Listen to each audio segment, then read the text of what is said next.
di dalam ini yang kaitannya nanti malah mengenai masalah pelajaran deh produksi, kegiatan perkantoran dan kegiatan pendukung-pendukungnya. Jadi di dalam perencanaan fasilitas ini kita kembali lagi ke prosesnya, diawali dengan kita merencanakan dalam bentuk OPC, Operation Process Chart. Kemudian dari OPC ini kita membuat semacam peta keterkaitan setiap aktivitas. Nanti muaranya akan mencapai pada penghitungan luas ruangannya. Jadi pada saat menentukan diagram alokasi areanya, maka di sini akan ada kebutuhan luas untuk produksi, kemudian kebutuhan luas untuk servis areanya dan servisnya, kemudian untuk penempatan kebutuhan total ditambahkan antara kebutuhan untuk produksi dengan pelayanan servisnya, maka kita akan dapat menentukan kebutuhan seluruh rangkaian untuk produksinya, sehingga kita nanti akan mendapatkan apa istilahnya layout yang sudah mencakup total keseluruhannya. Nah, dalam menentukan penentuan ruang tersebut ada beberapa hal pertimbangan yang digunakan terkait dengan perbandingan karyawan laki-laki dan perempuan. Ini juga akan menentukan kira-kira ruangan-ruangan yang akan kita rencanakan. Dengan perbedaan gendernya ada nanti kebutuhan untuk tempat ganti, untuk toiletnya, kemudian juga kita akan dapat menentukan kebutuhan seberapa besar ruangan yang diperlukan untuk karyawan laki-laki dan karyawan perempuan. Kemudian juga masalah jumlah shift kerja, jumlah pekerja. Nah, ini akan menentukan kebutuhan total ruangan yang akan kita gunakan. Kemudian pertimbangan itu juga tidak bisa lepas dari master plan atau rencana utama yang sudah ditentukan. Nah, ini digunakan pada saat kita menentukan ruang-ruang. Jadi ruang sesuai master plan-nya nanti akan ada kantor untuk siapa saja, kemudian ada fasilitas pendukungnya. Nah, ini nanti akan jadi bahan-bahan pertimbangan dalam penentuan ruangannya. Kemudian masalah perubahan produk atau aliran. Apabila nanti ada apa istilahnya perkembangan dari market, ada modifikasi, ada istilahnya ada diversifikasi produk, maka kita harus sudah merencanakan dari awal. Kemudian pergantian teknologi, mengikuti perkembangan teknologi yang ada, itu juga harus dipertimbangkan. Jadi istilahnya dalam menentukan ruang itu pertimbangannya banyak, cukup komprehensif, agar dalam menentukan tersebut bisa mengantisipasi perkembangan situasi dan kondisi nantinya. Dan untuk menentukan ruang itu selain itu juga kita memperhatikan dalam hal aspek kegiatan produksinya. Bagaimana dalam perencanaan material handlingnya, perpindahan barangnya itu nanti menggunakan alat bantu seperti apa, apakah forklift besar, sedang, kecil, atau dengan alat-alat yang bantuan tangan, maka ini juga akan menentukan bagaimana nanti kita akan menentukan ruangan. Kemudian juga pola aliran bahannya. Jadi dalam suatu kegiatan produksi kadang-kadang sudah merupakan suatu misalnya apa ya, kegiatan yang seperti sudah paket. Jadi misalnya kegiatan mulai dari bahan baku ke masing-masing satuan kerja, maka kita juga sudah bisa memperhatikan kira-kira nanti aliran bahannya itu istilahnya perjalanannya dari satu unit produksi saja ke produksi yang berikutnya itu akan dapat kita perkirakan, sehingga itu juga jadi bahan masukan bagi para perencana untuk kira-kira nanti kebutuhan space-nya berapa luasnya.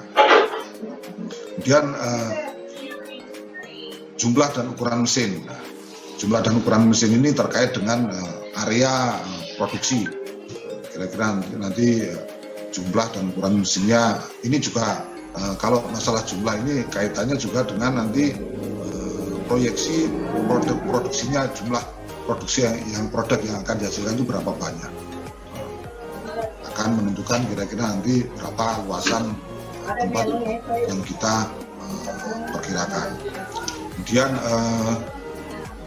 persentase defect scrap atau istilahnya barang yang terbuang, tersisa, istilahnya barang yang dari barang jadi, barang bahan bakunya yang tidak terpakai ini nanti akan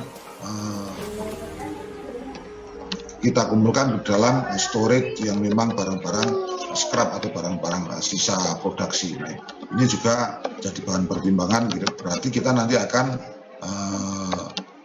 membutuhkan gudang untuk menyimpan barang-barang scrap ini.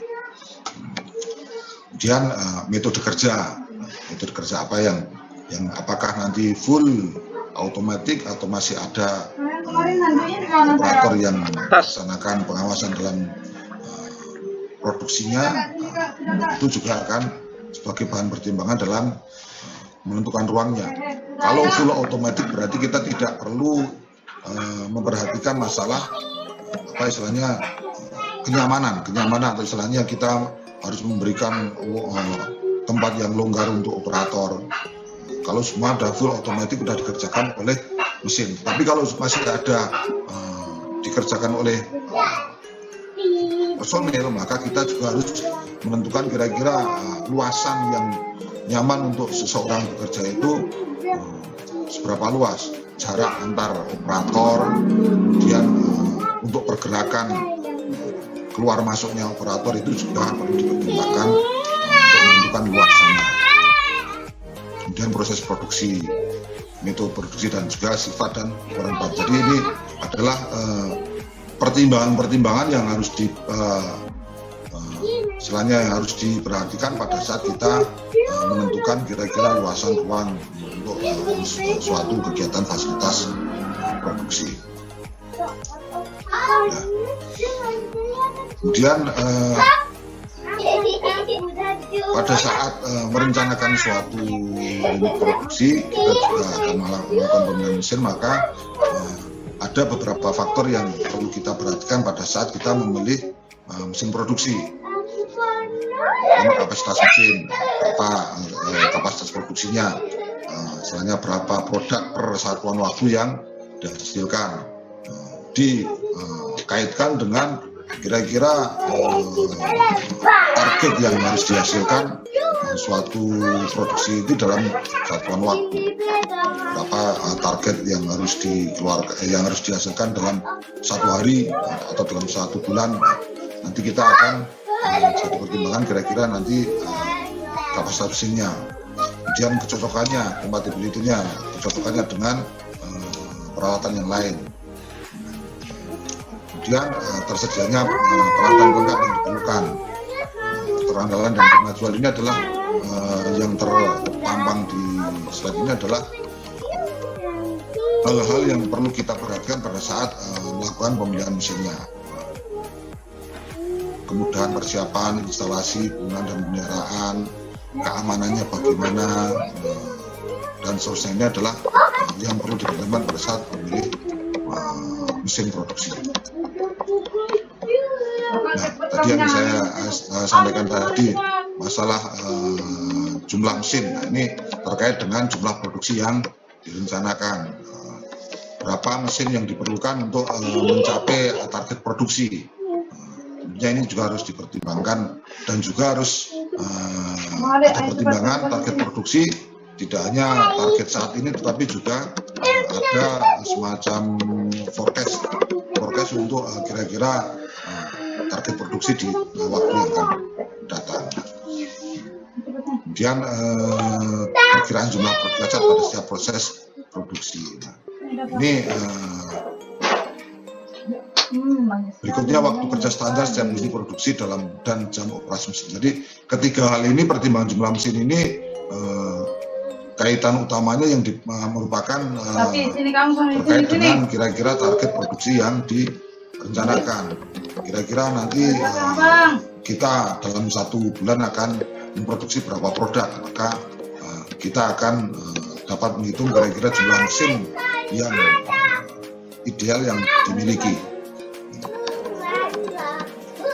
Mesin itu ada jumlah produksi maksimalnya dalam setiap produk itu kan kadang mesti ada istilahnya barang-barang cacat produk dan lain sebagainya. Ini kira-kira berapa persentase yang cacat produk sehingga kita akan dapat memenuhi target produk yang ditargetkan oleh manajemen.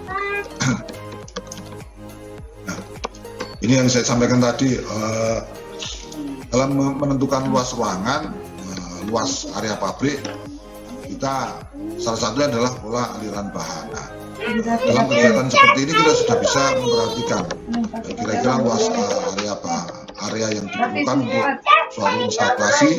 Ini sebagai contoh di sini adalah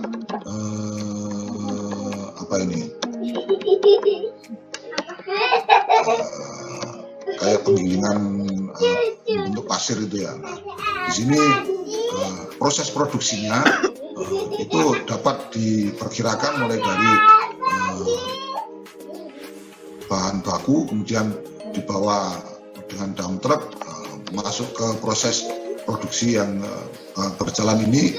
Dengan perencanaan kita sudah memperhatikan ukuran mesinnya, ukuran yang diperlukan untuk membentuk suatu instalasi produk ini, maka kita sudah bisa menentukan, istilahnya kita bisa memperkirakan kira-kira luasan area yang diperlukan untuk menginstal seluruh peralatan itu berapa luas. Tentunya ini juga bisa menyesuaikan dengan ukuran dan bentuk lahan yang dimiliki. Prosesnya itu apakah proses dalam bentuk istilahnya prosesnya lurus inline atau istilahnya kemarin ada prosesnya yang zigzag. Ini tergantung nanti dari luasan atau istilahnya lahan yang kita miliki. Kalau di dalam ilustrasi contoh gambar ini prosesnya zigzag ya, jadi ada proses baliknya. Tergantung nanti kira-kira lahan yang kita miliki apakah bentuknya bisa seperti ini atau seperti apa, maka kita akan merencanakan kira-kira luasannya seperti apa nanti. Nah, sehingga pola aliran bahan ini juga jadi bahan pertimbangan pada saat kita menentukan ruangan dan menentukan luas ruangannya. Kemudian tadi masalah bagaimana material handlingnya, maka kita juga akan ini sebagai bahan pertimbangan pada saat kita akan menentukan luasan ruangannya. Apakah nanti menggunakan forklift, menggunakan kendaraan berat atau hanya yang pakai manual, pakai tangan. Nah, ini juga jadi bahan pertimbangan pada saat kita menentukan ruangannya.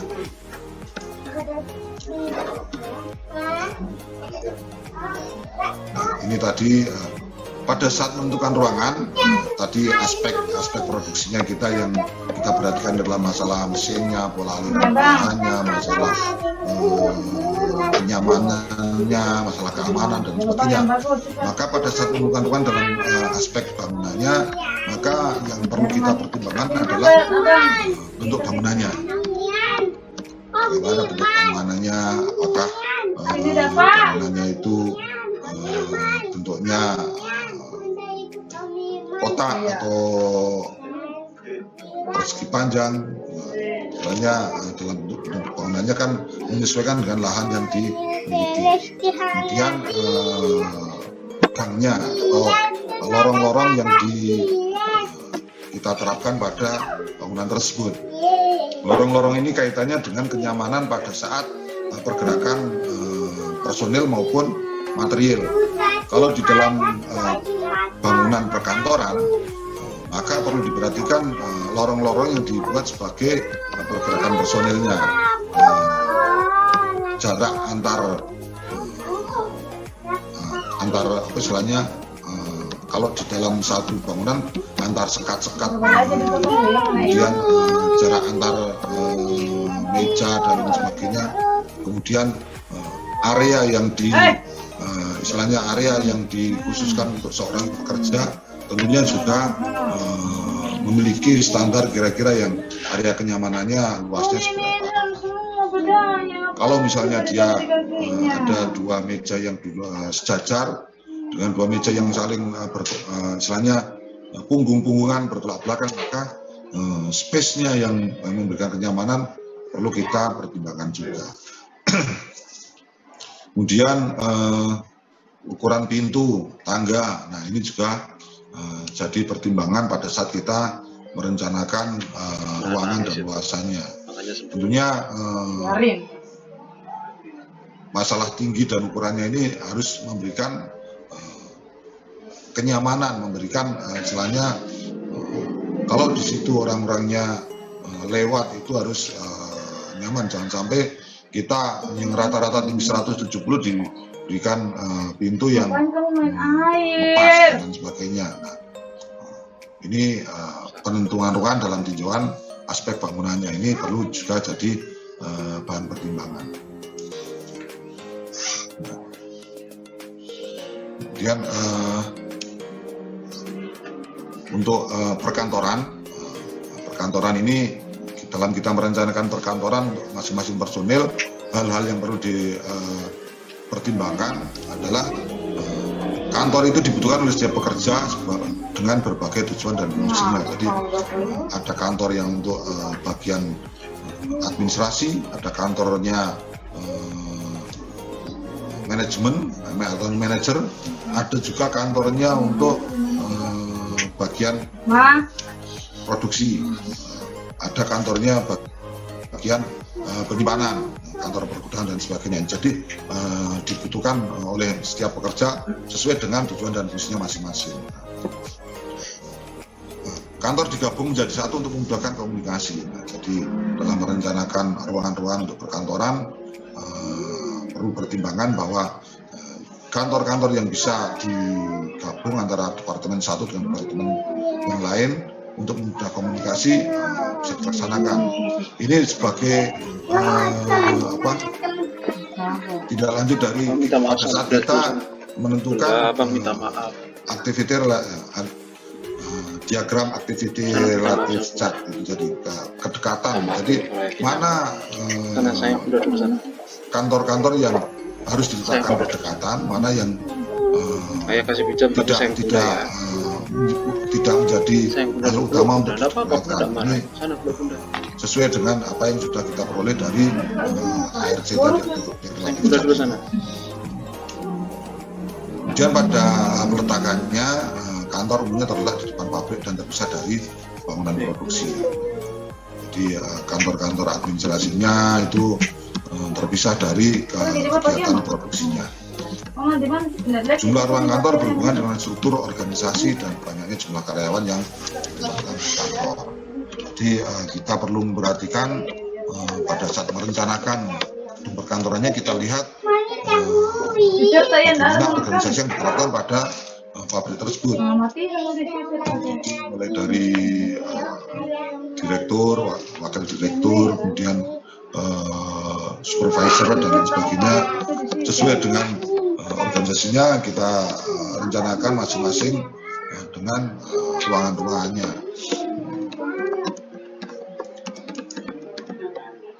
Nah, ini adalah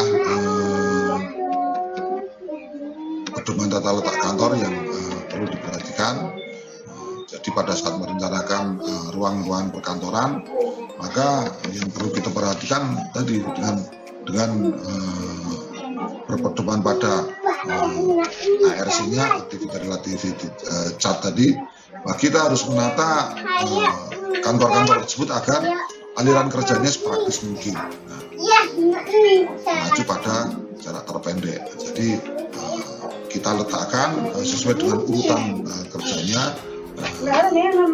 Diusahakan seminimal mungkin jangan ada kalau misalnya kita sebagai seorang konsumen datang ke situ itu ada semacam apa istilahnya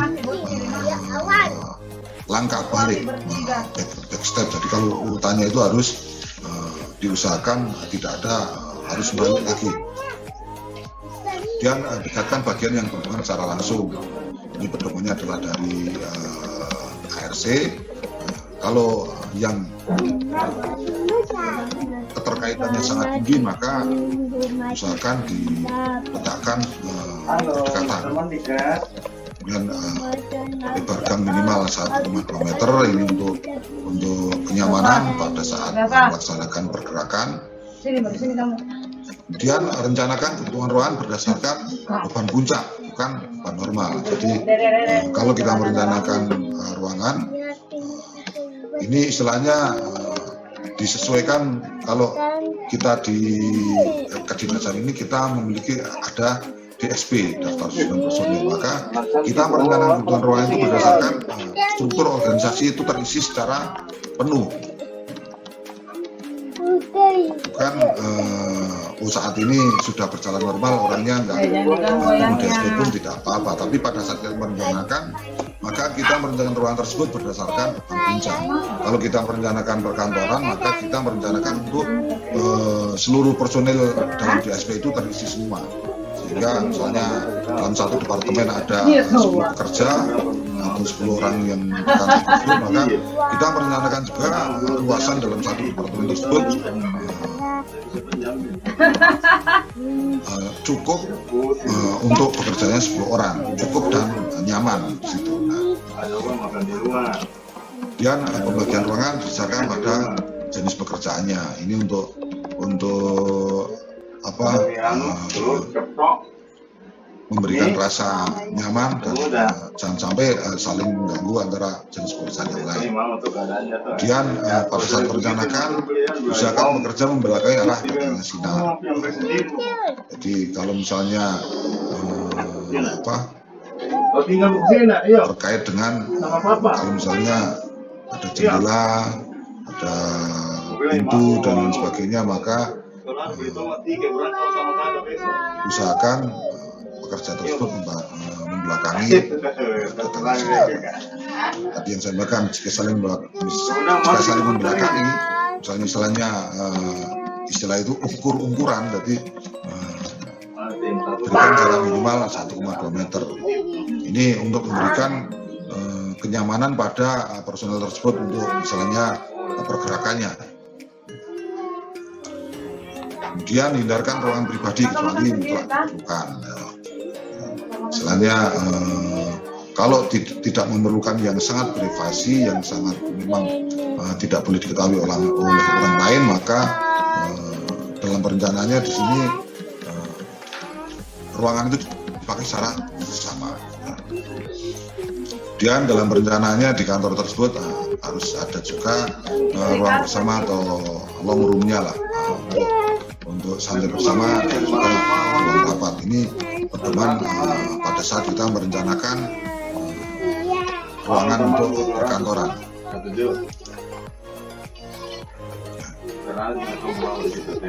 Kemudian untuk di pergudangan, maka yang perlu kita perhatikan di sini adalah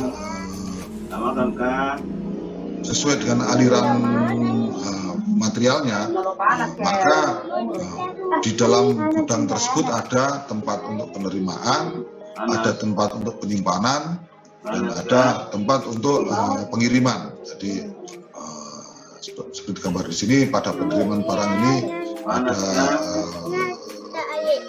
kendaraan datang, kemudian ada tempat untuk menerima, mengecek, mencocokkan antara manifest dengan barang yang dikirim, kemudian tempat penyimpanan di storage-nya, ada di sini ada kelihatan ada rak-raknya dan sebagainya. Jangan dokter gigi aja. Kita nanti juga bisa menentukan nanti kira-kira luasan gudangnya ini berapa luas dengan mempertimbangkan barang-barang yang disimpan di sini.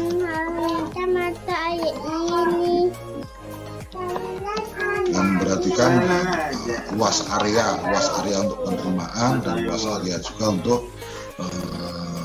pengiriman, sehingga pada saat menentukan merencanakan luasan pergudangan, maka kita perlu memperhatikan luasan area untuk penerimaan, luasan area untuk penyimpanan, dan area untuk pengiriman.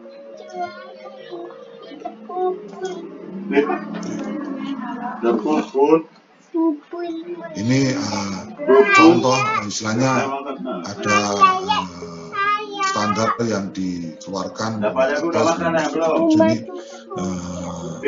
luasan yang diperlukan oleh seorang pekerja itu kira-kira 18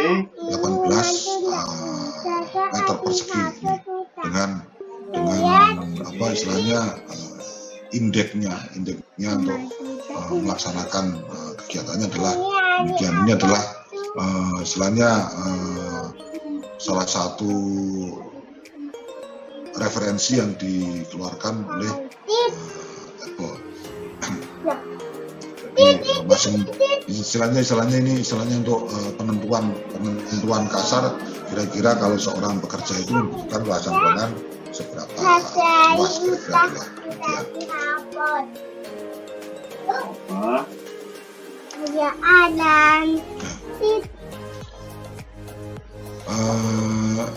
Dalam aktivitas tadi yang pengaliran gudang tersebut, maka pada saat melakukan penerimaan barang, maka yang aktivitas yang dilakukan oleh seorang pekerja adalah menurunkan barang, membongkar peti kemas, kemudian memeriksa dengan mengenali barang, mencocokkan antara faktur faktur atau dokumen dengan barang tersebut, kemudian dicatat mana barang-barang yang kurang atau adanya kerusakan, kemudian mengirimkan barang ke gudang. Ini adalah aktivitas yang dilakukan oleh seorang pekerja pada proses penerimaan. Dengan aktivitas tersebut, maka pertimbangan kita untuk menentukan kira-kira luas area untuk penerimaan itu, maka kita harus memperhatikan yang pertama jumlah terminal truknya. Istilahnya ada berapa jumlah kira-kira truk yang keluar masuk pada saat istilahnya dalam satuan waktu tersebut, sehingga untuk misalnya untuk satu kendaraan itu membutuhkan area sekian, maka tinggal kita kalikan dengan jumlah truknya. Dari kegiatan tersebut, ini sebagai contoh, panjang galangan itu antara istilahnya panjang antara truk dengan tempat untuk penerimaan tersebut, ini panjangnya kisarannya antara 3,5 sampai 4,5. Kemudian lebar galangan antara 3,5 sampai 4,5. Tinggi galangan didasarkan oleh ketinggian pengangkutnya truk yang terbesar.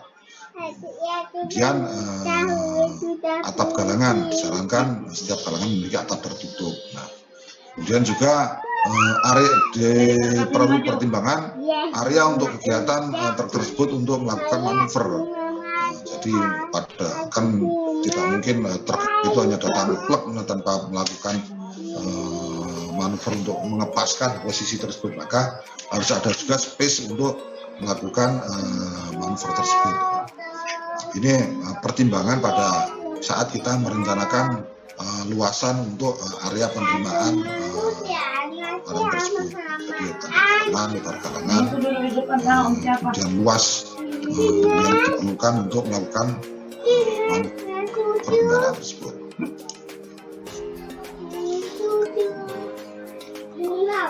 Sehingga kita memerlukan yang perlu diperhatikan tadi adalah area bongkarnya, kemudian jalannya, jalan untuk proses kendaraan menuju ke pintu, kemudian galangannya, panjang dan lebarnya tadi, kemudian ruang administrasi penerimaan dan tempat pemeriksaan.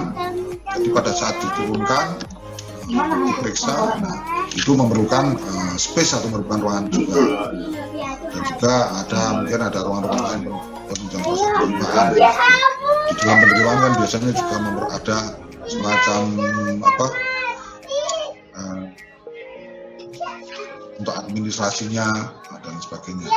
Sehingga ini yang jadi pertimbangan dan yang dihitung pada saat kita menentukan ruang untuk penerimaan. Kemudian pintunya, kemudian kita merencanakan masalah pencahayaannya, untuk penerangan ruangannya. Ini hal-hal yang dipertimbangkan pada saat menentukan luas area untuk penerimaannya. Nah, ini gambaran pada saat kita merencanakan kira-kira untuk bagian penerimaan dan pengiriman dalam suatu bangunan, dalam suatu pergudangan itu, apakah diletakkan pada satu sisi atau di sisi yang lain. Ini ada beberapa contoh, dan di sini juga mempertimbangkan pergerakan area yang digunakan untuk perputaran kendaraan tersebut. Ini contoh yang pertama, ini adalah apabila untuk penerimaan dan pengiriman pada satu sisi bangunan. Satu sisi bangunan ini bisa di sudut, di masing-masing sudut ini,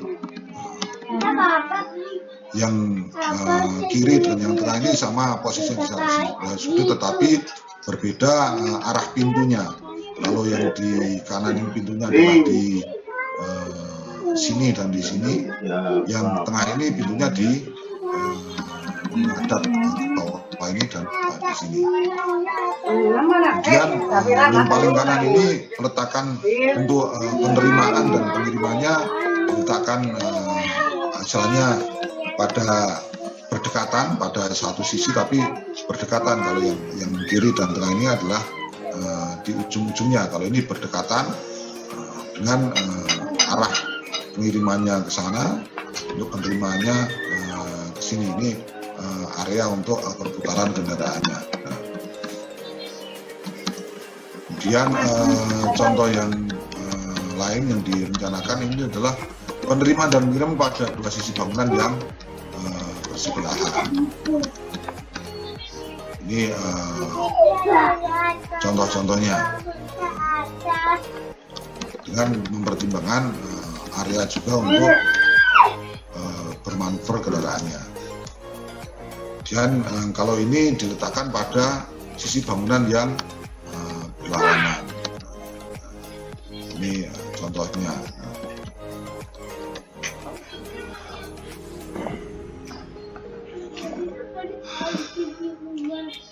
Nah, mana yang kita anut, yang kita pakai ya tergantung nanti dari luasan dan bentuk bangunan yang kita miliki, yang kita rencanakan. Kemudian tadi perkantoran sudah, pergudangan sudah. Kemudian untuk ruang perkakas atau tempat kita menyimpan peralatan. Dalam menentukan ruang untuk penyimpanan peralatan, maka beberapa pertimbangan yang perlu kita perhatikan adalah pertama, penempatan rak perkakas terhadap mesin. Jadi apakah penempatannya itu tersebar dengan mesin atau terpusat. Jadi ini ini bisa dua alternatif masalah penempatan raknya. Kemudian yang perlu diperhatikan adalah masalah penerangannya, kemudian keterjangkauannya. Jadi rak tersebut harus mudah dijangkau untuk mengambil dan membalikan peralatan. Nah, tentunya kalau masalah keterjangkauan ini kita juga pada saat menyimpan perkakas tersebut harus memperhatikan ukurannya. Kalau perkakas yang sifatnya ringan dan perkakas yang ukurannya istilahnya dalam mungkin lebih berat, maka di situ kita juga harus menempatkan secara tepat. Jangan sampai yang berat kita taruh di atas, yang ringan di bawah,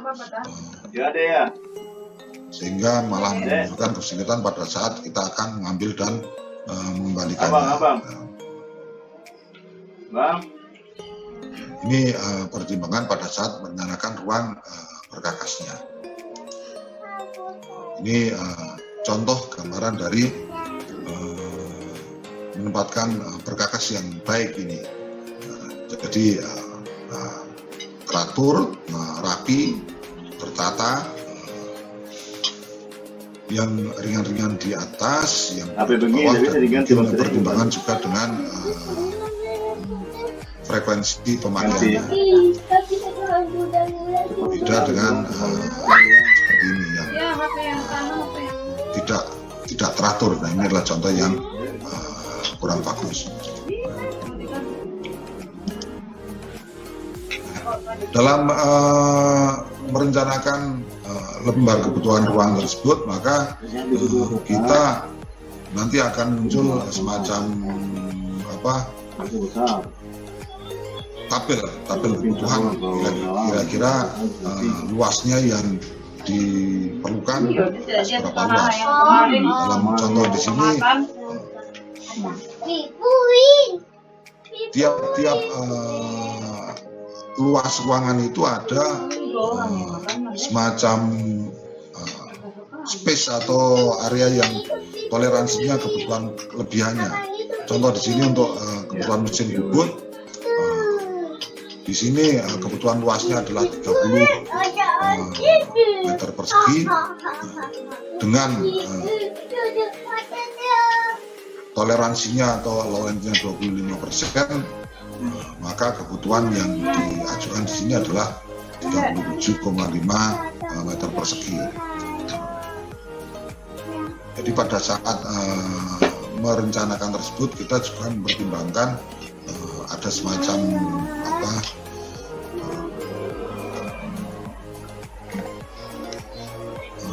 toleransi lah ada, karena dalam perencanaan tersebut kita lebihkan sekitar 25%.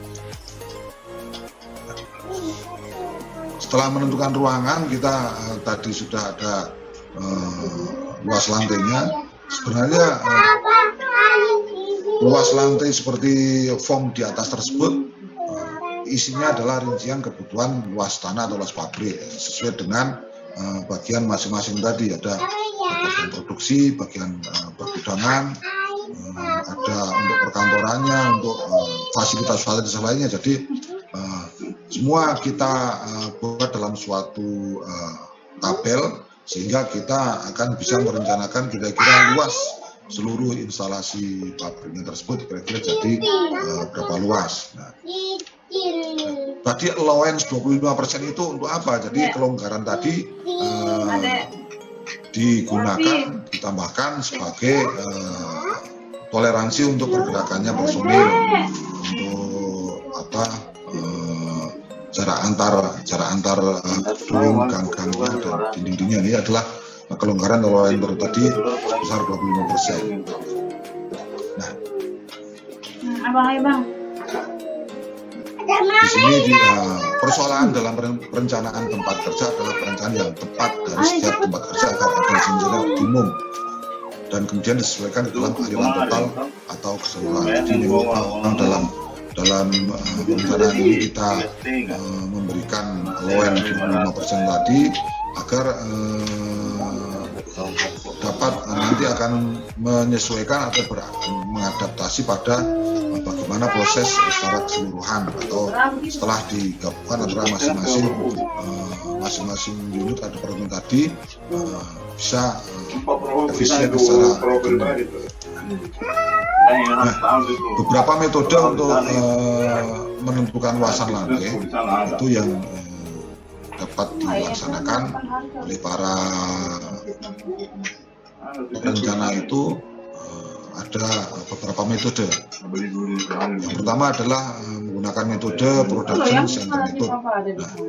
Nah, dalam metode ini pusat produksi terdiri dari satu mesin ditambah seluruh peralatan yang perlu seperti area kerja operator, area perawatan, dan area penyimpanan. Jadi pada saat menentukan dengan production center method ini, maka yang sebagai referensi utama adalah mesin produksinya. Mesin produksinya itu sebagai referensi utama, kemudian mempertimbangkan area kerja untuk operator, area kerja untuk maintenance, dan juga penyimpanannya. Kemudian metode yang kedua adalah metode converting atau istilahnya pengkonversian. Jadi pada metode converting ini kebutuhan area itu dikonversikan untuk kebutuhan layout yang direncanakan. Jadi untuk kebutuhan area ini istilahnya ada semacam formula yang sudah ada dalam suatu perencanaan sesuai dengan jumlah produksinya. Jadi merencanakan kebutuhan dengan satuan produksinya, misalnya kita membuat perencanaan untuk memproduksi 1000 produk dalam satu hari, maka itu sebagai kita jadikan sebagai acuan untuk membuat suatu merencanakan fasilitas untuk menghasilkan 10.000, maka kita tinggal memasukkan dalam semacam ada fungsi, ada persamaan linear yang digunakan untuk merencanakan pelipatannya tersebut. Jadi istilahnya yang kita rencanakan, yang kita hitung secara kalkulasi itu adalah kegiatan untuk kegiatan 10 menghasilkan 1000 produk. Nah, pada saat kita membutuhkan untuk fasilitas yang akan direncanakan menghasilkan 10.000 produk, maka kita masukkan formula tersebut dalam suatu fungsi, dalam suatu persamaan, sehingga metode ini kita kenal sebagai metode converting. Kemudian metode berikutnya adalah workout layout. Dalam metode ini model atau template didasarkan pada tata-tata yang dimulai dari estimasi konfigurasi umum dan luas lantai yang dibutuhkan.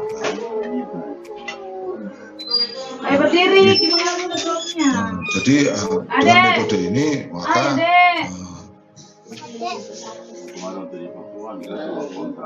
maka pada metode ini luas lantai yang dibutuhkan diperoleh dari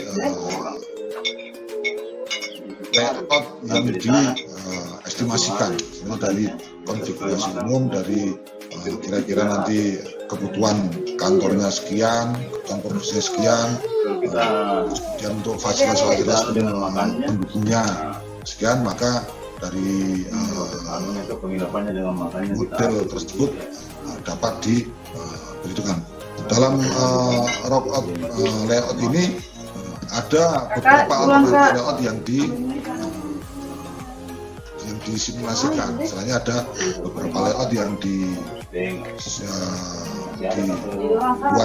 sebagai alternatif, mana nanti yang akan menghasilkan luasan lantai yang paling efisien. Sebenarnya kita cari yang paling minimal penggunaan luasan lantai. Kemudian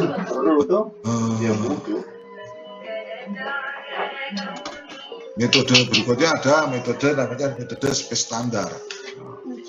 Jadi kalau space standar ini sudah ada referensi dari industri-industri sebelumnya. Misalnya sudah ada referensi bahwa kalau misalnya kita akan membuat suatu kegiatan produksi, itu sudah ada referensi dari sebelumnya.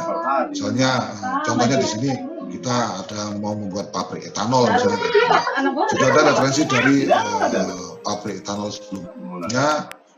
Itu yang sudah dipakai dan sudah menunjukkan sekalian sudah berhasil dilakukan pada masa lalu, maka kita menggunakan standar tersebut untuk dibandingkan dengan apa yang kita miliki di dalamnya. Itu metode space standar. Paling Jawa Barat Papa. Kemudian berikutnya ada rasio tren and projection. Di sini menetapkan perbandingan produksi dari suatu faktor yang dapat dibuat dan prediksi atau kan tergantung fasilitas memang. Dengan metode yang ini maka kita memperkirakan kira-kira disesuaikan dengan kapasitasnya. Misalnya dalam suatu unit produksi sudah dari sebelumnya yang sudah ada memiliki kapasitas sekian dengan jumlah luasan pabrik yang dimiliki, maka ditentukan perbandingan kira-kira luasan pabrik dengan kapasitas produksinya. Maka pada saat kita akan merencanakan suatu layout, kita menggunakan acuan tersebut untuk memperkirakan kira-kira luasan yang kita rencanakan dengan kapasitas yang dikehendaki itu dengan standar tersebut. Jadi ini juga dengan referensi yang sudah dilaksanakan pada pembangunan instalasi sebelumnya.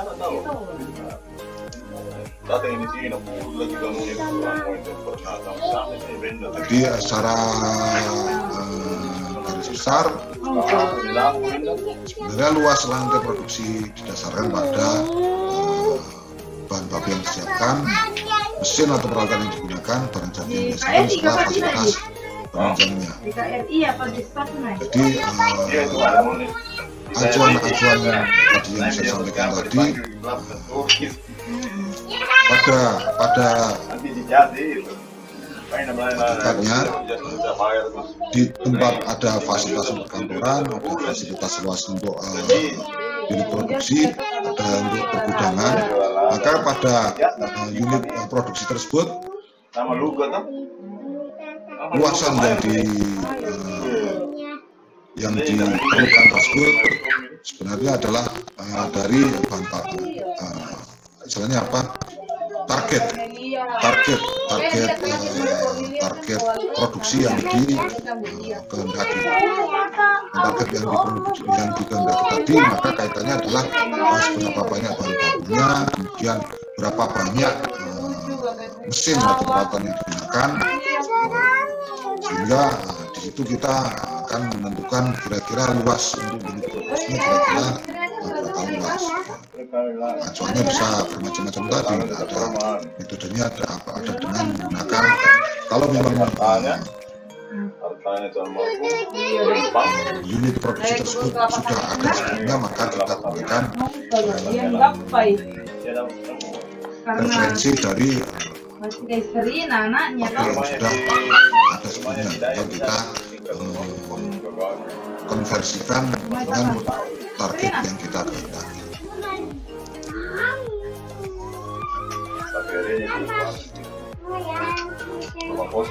Kemudian yang dipertimbangkan dalam penentuan luas lantai ini memang tadi yang kalau ini di bagian pergudangannya, alat angkutnya,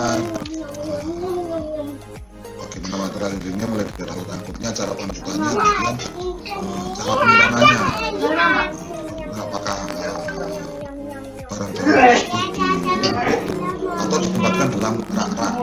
Rak-raknya tinggal ada berapa tingkatan raknya, kemudian bagaimana proses aliran bahannya, proses produksinya, dan juga dengan pelonggarannya 5%. Ini dalam melaksanakan penurunan luas lantainya.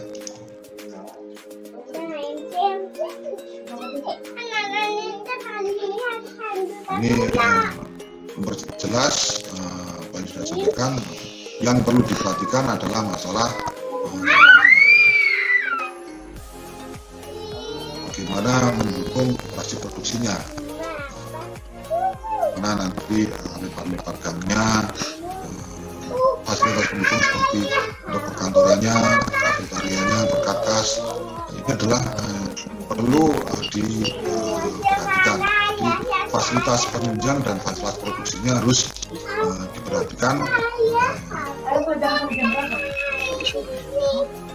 agar dapat kita apa istilahnya dapat kita hitung kira-kira kebutuhan luasnya seberapa, disesuaikan dengan jumlah pekerja, dengan target produksinya. Ini yang perlu diperhatikan.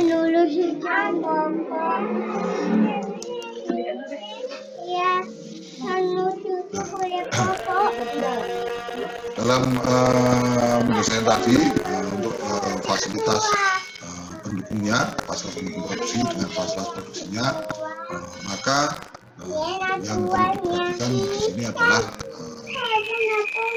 biaya lahan dan bangunannya, dan sistem komunikasinya, dimana nanti membentuk istilahnya kedekatan antara apartemen satu dengan lainnya.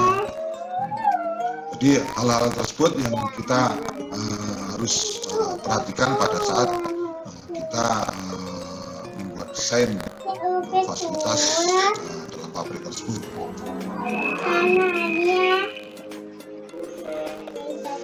Kebutuhan ruangannya, ruang-ruangan apa saja, dan juga material handlingnya, peralatan untuk material handlingnya.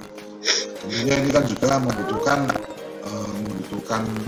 space juga. Kalau kita memiliki katakanlah memiliki alat-alat seperti truk, kemudian alat-alat yang lain, tentunya ini kan juga memerlukan tempat untuk penyimpanannya, garasi, ini perlu jadi pertimbangan pada saat kita membuat desain tata letak kira-kira nanti bagaimana mendesain fasilitas yang ada di dalam pabrik tersebut.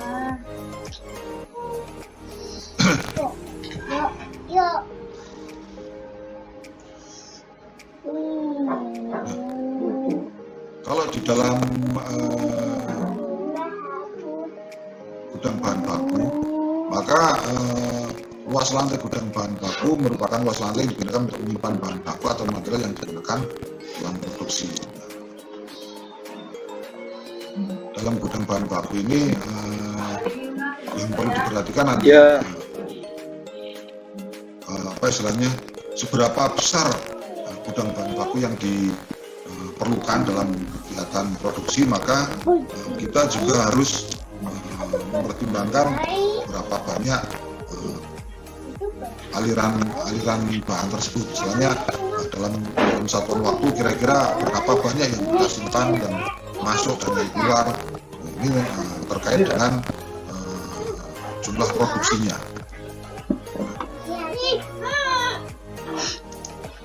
Sehingga pada saat menyimpan ini yang perlu diperhatikan, berapa tumpukannya, berapa lebar barisnya, istilahnya ukurannya untuk penyimpanan tersebut harus pertimbangan tersebut. Kalau misalnya bahan-bahan tersebut tersimpan dalam wadah-wadah, katakanlah ada kotak-kotak atau dalam karung dan sebagainya, maka kita bisa memperkirakan kira-kira nanti kapasitasnya akan berapa banyak dengan ukuran yang diperlukan. lebar ruangannya akan mampu menampung berapa baris, kemudian dalam panjang ruangannya berapa baris, terus kemudian berapa tumpukan maksimal yang diperbolehkan. Dan kalau misalnya bahan-bahan tersebut kita temukan ada tumpukan maksimal yang diperbolehkan agar barang tersebut tidak rusak, terutama barang-barang yang ada di tumpukan bawah.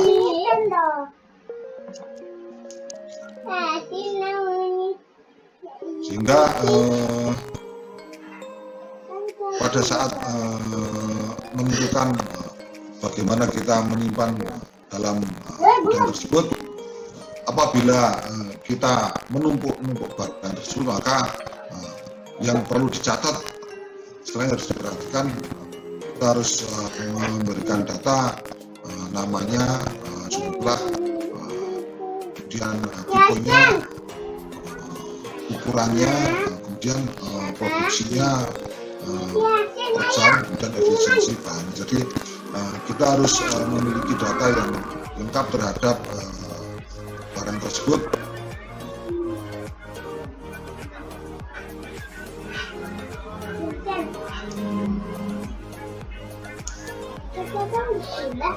Untuk menentukan luas bahan baku ini kan kita kaitannya dengan apa istilahnya, jumlah yang tersimpan di dalam bahan tersebut, sehingga kita harus dapat memiliki gambaran kira-kira ada berapa banyak yang disimpan, kemudian berapa banyak yang masuk dan berapa banyak yang keluar. Jadi di sini yang perlu dipertimbangkan misalnya tentukan unit per jam, yaitu kebutuhan kemasan material dalam 1 jam produksi. Misalnya dalam satu kegiatan produksi ini kira-kira berapa banyak material yang akan diambil dari gudang tersebut. Kemudian tentukan unit per satu periode, yaitu jumlah kemasan material dalam satu periode produksi. Jadi misalnya dalam waktu sekian, kalau tadi dalam 1 jam, kemudian kita tentukan dalam satu periode produksi, misalnya dalam satu periode produksi itu dari istilahnya dari bahan baku sampai ke bahan jadi, itu kan material tersebut kan secara kontinu keluar terus dari bahan gudang. Lalu yang pertama kita tentukan dalam 1 jam produksi, dalam satu periode produksi, katakanlah dari bahan baku menjadi bahan setengah jadi sampai menjadi produk jadi, maka bahan tersebut akan memerlukan waktu berapa jam. Nah, itu kita kenal sebagai satu periode produksi. Maka dalam satu periode produksi tersebut kira-kira ada berapa kemasan material yang keluar dari gudang tersebut. Nah, sehingga dengan kita mengetahui jumlah material yang keluar tersebut, maka kita akan menghitung kira-kira volume dari material yang keluar tersebut. Material sehingga kita akan bisa menentukan volume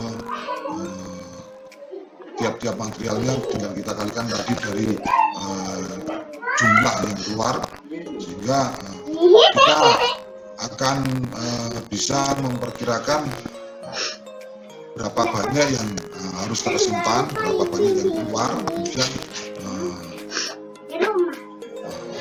kapan kita akan memasukkan lagi ke gudang bahan baku tersebut. Nah, sehingga dengan menghitung luasan, menghitung volume material tersebut dengan ukuran material yang kita keluarkan, maka kita akan memperoleh kira-kira nanti luasan gudang atau luasan gudang yang diperlukan agar kesinambungan produksi tersebut dapat terjaga.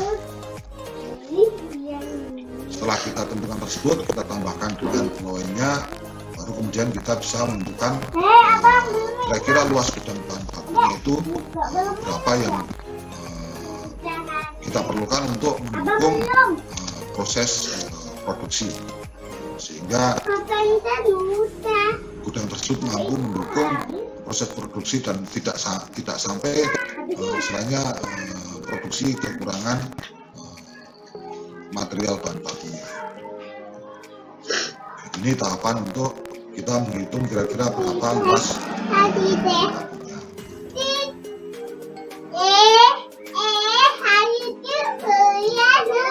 Kemudian pada unit produksinya, kalau kita menghitung luasan produksinya, sehingga untuk kegiatan produksinya, maka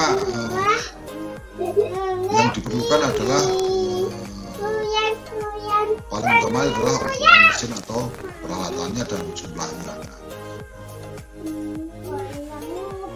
Ini untuk ukuran luasannya.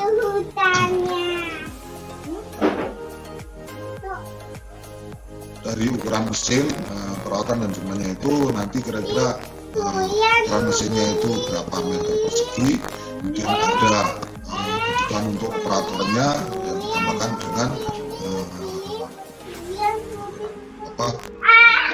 kelompoknya 20%, baru kita nanti akan mempertimbangkan kira-kira luas untuk unit produksi mesinnya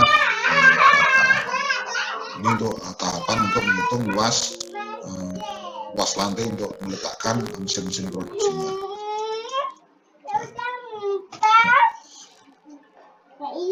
Jadi allowance atau kelonggaran untuk mesin dalam produksi ini diperlukan untuk hal-hal demikian. Jadi katakanlah kita memiliki mesin itu ukurannya kira-kira 2 meter persegi, kan kita tidak mungkin memberikan space pas untuk mesin tersebut. Tentunya kita memberikan kelonggaran karena kita juga memperhatikan jarak antar mesinnya.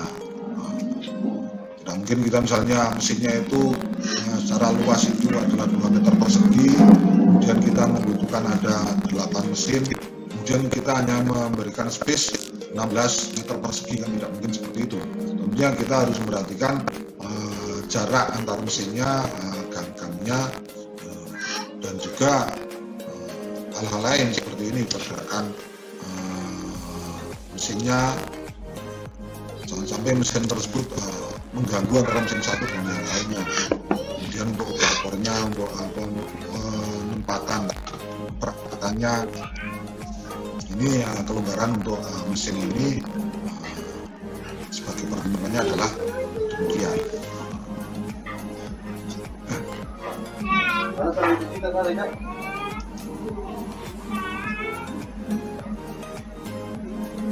Kemudian kaitannya dengan mesin tadi diberikan space untuk kelonggaran operator, maka kegiatan operator tersebut terhadap mesin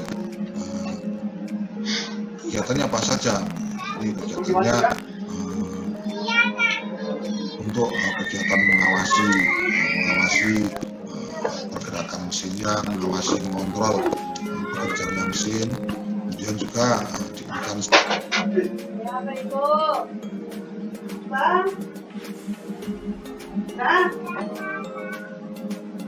makan.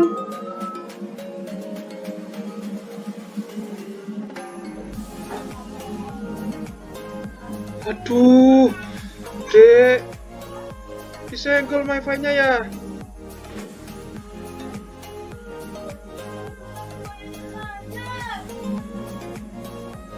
berikan kelonggaran space.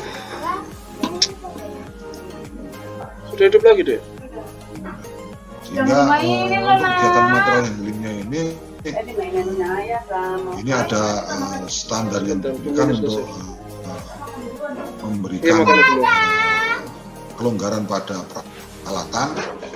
Ini kalau misalnya dalam kegiatan pemindahan bahan, seperti contoh di sini kalau traktor ini membutuhkan lebar gang atau eselnya itu kira-kira 12 feet. Kemudian kalau forklift 3 ton itu 11 feet dan seterusnya. Kalau hanya dikerjakan oleh orang, maka lebar gangnya itu 3 feet. 3 feet ini ya tadi setara dengan hampir sama dengan 1,2 meter lah. Ini rekomendasi untuk lebar gang pada kegiatan material handlingnya.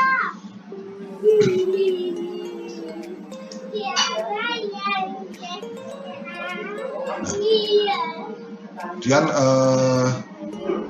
kalau tadi sudah dari undangannya, dari produksinya, ini sekarang kalau kita mempertimbangkan luas lantai atau ukuran gudang untuk gudang bahan jadinya atau produk yang sudah dihasilkan pada kegiatan unit produksi. Maka yang perlu kita pertimbangkan, yang perlu kita lakukan untuk menghitung luasan lantai atau luasan gudang, yang pertama adalah kita menentukan ukuran kemasannya. Kemasan itu apakah berbentuk kubus, misalnya kotak, apakah bentuk tabung, misalnya seperti dalam tong dan sebagainya, ataukah dalam bentuk yang lain. Maka dari kemasan tersebut kita memiliki data tentang ukurannya, panjang lebar, sehingga kita langkah selanjutnya adalah menentukan loennya dengan kelonggarannya, karena masing-masing kemasan itu nanti kan ada pengamannya. Kalau sudah ukuran kemasannya, maka kita tentukan dalam satu periode produksi itu kira-kira produk yang dihasilkan berapa banyak. Dari satu kegiatan produk satu periode produksi itu dapat kita peroleh dari hitungan tadi. Dalam setiap jam itu menghasilkan berapa produk, kemudian satu periode produksinya itu berapa jam, maka kita tinggal menghitung berarti dalam satu kegiatan satu periode produksi, maka produk yang dihasilkan itu berapa banyak. Kemudian setelah kita peroleh tersebut, maka tahap selanjutnya adalah kita menentukan kira-kira tiap berapa lama barang tersebut dikirimkan dan berapa banyak yang dikirimkan, sehingga kita bisa membandingkan antara kapasitas produksinya dengan periode pengiriman produk tersebut, sehingga dengan kita sudah mendapatkan jumlah yang dihasilkan dalam satu periode produksi, kemudian frekuensi pengiriman dan berapa banyak yang dikirimkan, maka kita bisa mensimulasikan kira-kira ada berapa total produk yang dihasilkan, berapa banyak yang sudah dikirimkan. Kita bisa merencanakan kira-kira kebutuhan untuk gudang produk jadinya berapa luas. Tadi dengan kita sudah memperoleh jumlahnya, kita perkirakan dengan ukurannya, maka kita bisa menentukan luasnya. Kemudian kita tambahkan dengan loennya atau kelonggarannya. Kelonggarannya itu juga nanti kaitannya dengan material handlingnya. Jadi pada peletakan di situ kan ada alat-alat untuk material handlingnya berjalan di situ, nanti kita ada gangnya dan sebagainya, sehingga kita akan mendapatkan kira-kira nanti total dari luas lantai untuk dan bahan jadinya berapa banyak. Ini misalnya urutan bagaimana kita menentukan kira-kira luas dari gudang bahan jadinya, demikian.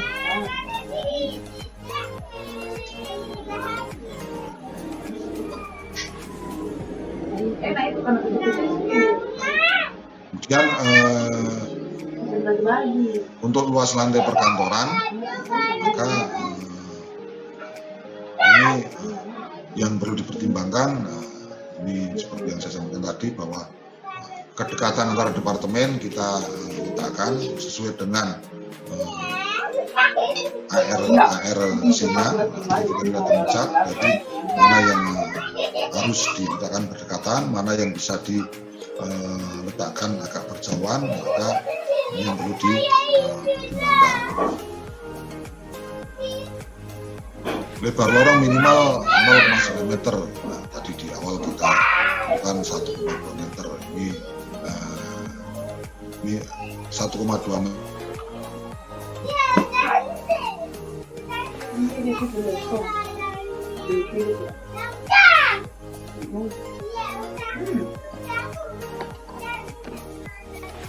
Baru ini tidak bisa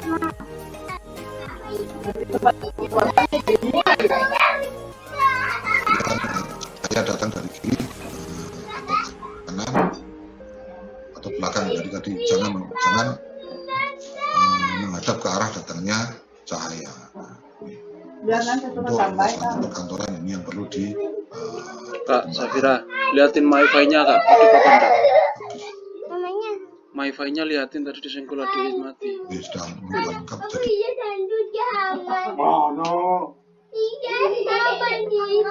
produksi sampai ke bahan bakunya Enggak masuk. menentukan ruang dan menentukan luas dari yang diperlukan dalam merencanakan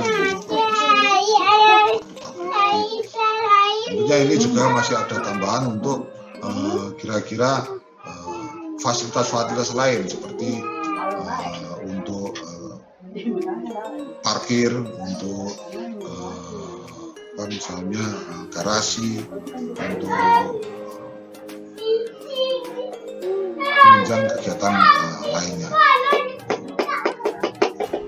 Ini akhir dari presentasi, saya buka forum untuk melakukan diskusi. Silakan mahasiswa yang ada hal-hal yang perlu didiskusikan.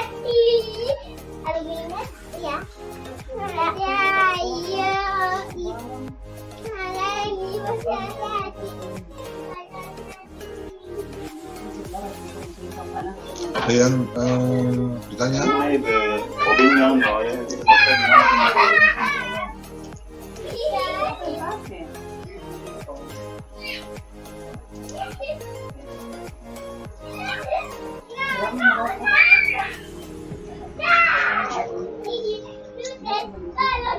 Izin Bapak, izin tanya. Ya. Siap Kapten Brian, izin tanya. Kita tahu bahwa TNI AL memiliki pasarkan Bapak, yang di situ ada fasilitas perbaikan-perbaikan untuk peralatan maupun spare part material yang ada di kapal. Bagaimana kalau kami lihat contohnya di Surabaya sendiri itu sepertinya penataannya masih kurang efektif dan saya yakin masih terus berkembang Bapak. Jadi mohon arahan bagaimana mengantisipasi, maksud kami bahwa misalkan kita ada suatu mesin yang mungkin mesin itu berfungsinya untuk misalkan bubut saja, tapi ada pengembangan mesin modifikasi sehingga memakan lebih luas areanya, mungkin Bapak. Jadi sedangkan area gudang, area fasilitas perbaikannya sendiri tidak bisa diperluas. Jadi bagaimana mengantisipasinya apabila ada terjadi pengembangan peralatan, demikian Bapak. Ya, terima kasih. Ya memang kalau kita perhatikan kita juga tidak tahu dulu sejarahnya bagaimana pada saat perencanaan bengkel atau bukan katakanlah bengkelnya Fasarkan, apakah dulu sudah mengakomodasi kemungkinan perkembangan dengan adanya perubahan peralatan tersebut. Kalau saat ini dengan istilahnya dengan bangunan yang sudah ada, maka pada saat ada merencanakan pergantian peralatan, tentu yang bisa kita lakukan Ini adalah pakai pin apa? Saya ada menyesuaikan punya dengan fotonya. Kirimin ke Mas saja. bangunan yang sudah ada. Jadi dengan menyesuaikan bangunan yang sudah ada, maka pada saat kita melakukan pergantian mesin atau pergantian peralatan, maka peralatan atau mesin yang kita pilih tentunya yang bisa kita letakkan atau bisa kita aplikasikan pada bangunan yang sudah ada. Jangan sampai kita memilih mesin yang istilahnya kalau kita pasang di situ justru akan memberikan kesulitan baik itu pada saat untuk operasionalnya maupun katakanlah membuat tidak efektif. Sehingga apa yang bisa kita lakukan ya yang bisa kita lakukan adalah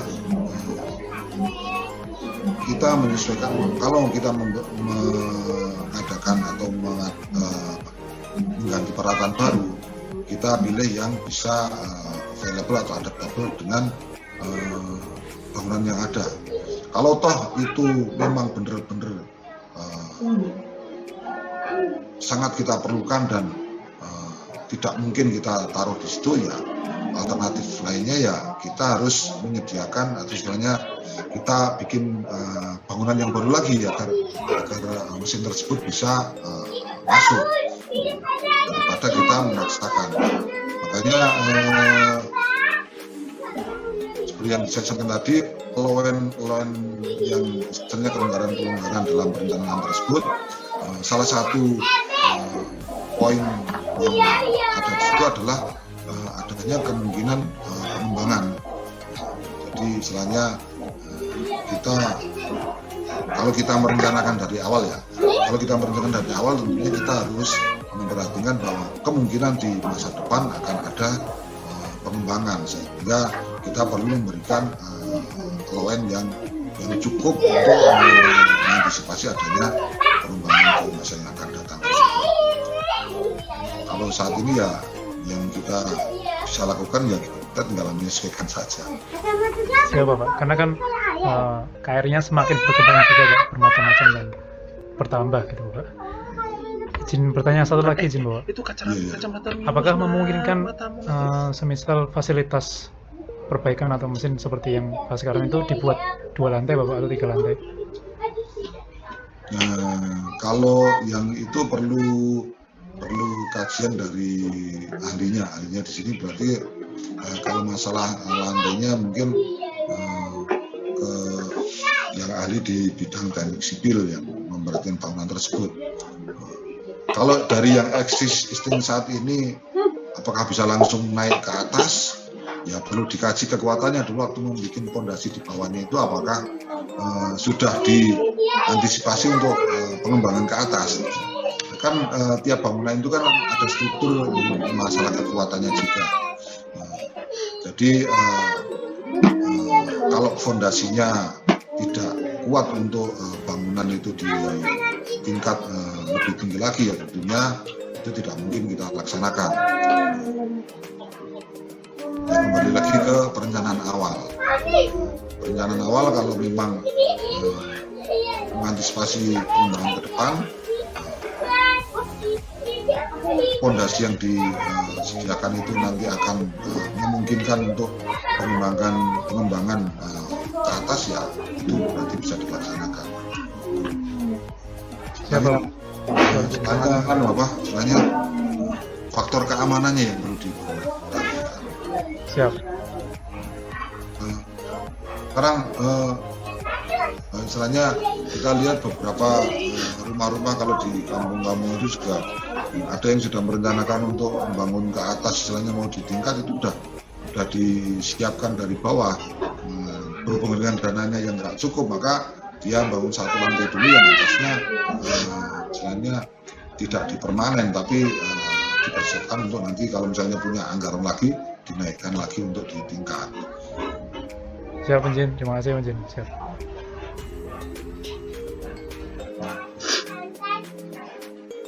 Yang lain?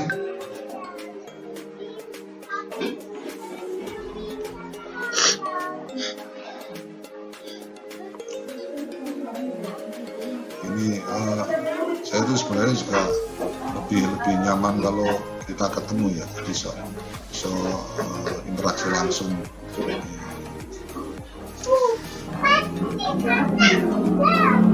Kalau nggak interaksi langsung ini kadang-kadang nggak ngerti apa ini mendengarkan apa cuma masang foto atau malah nggak kelihatan wajahnya. Ini ada beberapa yang nggak kelihatan wajahnya. Kameranya kami error Bapak. Jadi kita perhatikan ini. Kan apa ya ini termasuk apa rasan-rasanane sing ngajar ini kayak kayak dalang dewi lah.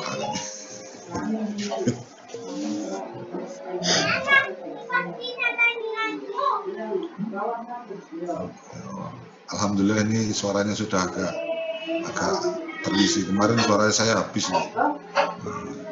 Ya, terlalu semangat, Ben. Dari awal rasanya nyanyi sama komandan sudah habis, suruh naik lagi sampai akhirnya ya habis.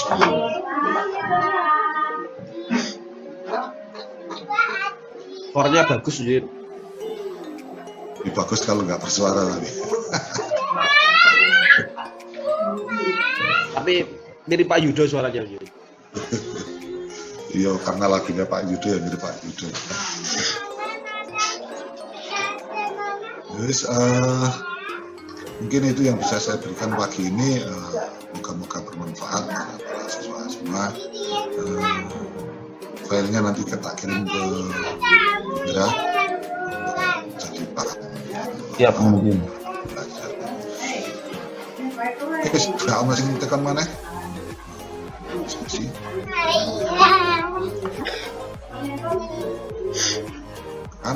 Semapta minggu depan ya? Siap. Hari Selasa mungkin. Oke, kalau nggak ada lagi saya akhiri. Udah kurang lebihnya maaf. Assalamualaikum warahmatullahi wabarakatuh. Waalaikumsalam warahmatullahi wabarakatuh. Waalaikumsalam warahmatullahi wabarakatuh. Terima kasih, Unji.